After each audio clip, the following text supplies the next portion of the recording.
This video demonstrates the effect of bad pixels and teaches you how to remove them.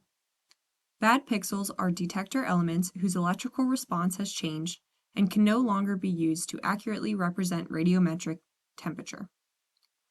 The first region in this image has a 1 degree difference across the pixels, but the second region, which contains the bad pixel, has a 400-degree difference.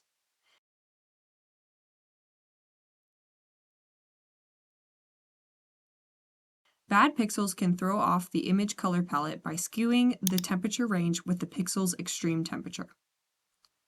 Follow these steps to identify and remove bad pixels. Place the lens cap on the lens of the camera. Increase the image by clicking the image size icon. Begin capturing images. Turn on image averaging and set it to a minimum of 64 images. Turn image subtraction on. Set the color palette minimum to -1 and the maximum to 1.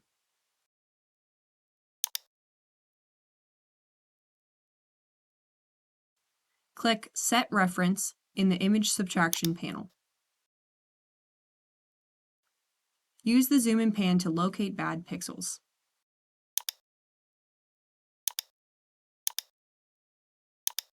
When you found them, stop capturing images.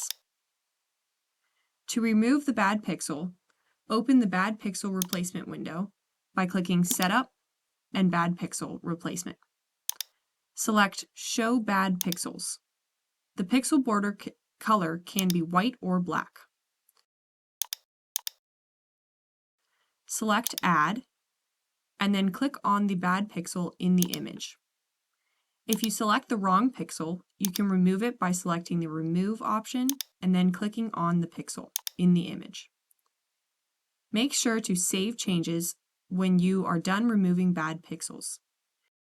By removing a bad pixel, the response of that pixel is replaced by the response of a neighboring good pixel. To see the image with the bad pixel now removed, turn off Image Subtraction, unselect Show Bad Pixels, and begin capturing images. When the color palette is auto-adjusted, the image is clearer and has a much smaller temperature range. Click the link in the description for more information on this topic.